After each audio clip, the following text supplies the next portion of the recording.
Desde o Bloque Nacionalista Galego rexeitamos que o Ministerio de Defensa vai a utilizar este venres a praia de Samil para unha exhibición militar coa simulación dun ataque anfibio e aeronaval, mobilizando entre outros elementos o portaavións Juan Carlos I, a fragata Blas de Lezo e o buque de asalto Galicia. Para alén da irracionalidade en termos ambientais que supón esta exhibición nun ámbito natural de tanto valor como a Ría de Vigo ou o Areal de Samil, este tipo de exercicios, é claro, forman parte do perigoso discurso belicista e militarista empurrado desde a OTAN ao dictado de Washington e asumido con obediencia servil polo goberno español de PSOE e Sumar. A guerra non é un xogo nin un espectáculo.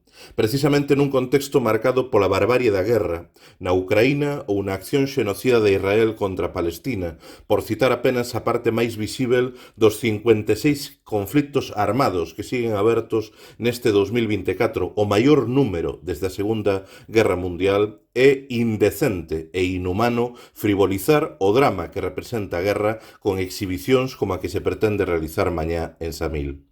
A guerra só produce sufrimento, morte e destrución e únicamente beneficia a industria militar. A mesma que se lucra como nunca do brutal aumento do gasto armamentístico que no Estado español aumentou nun 62,4% nos últimos 6 anos, colocando en preto de 30.000 millóns de euros anuais, segundo os datos do Centro de Estudos pola Paz. As viguesas e vigueses temos dado reiteradas mostras do noso firme e inequívoco compromiso pola paz. Fixémolo rexeitando masivamente a ilegal invasión do Irak. Fixémolo en repulsa ao ataque ruso na Ucraína e levamos 9 meses de mobilizacións exixindo o inmediato cesar o fogo na Palestina. A paz é o camiño, o único camiño.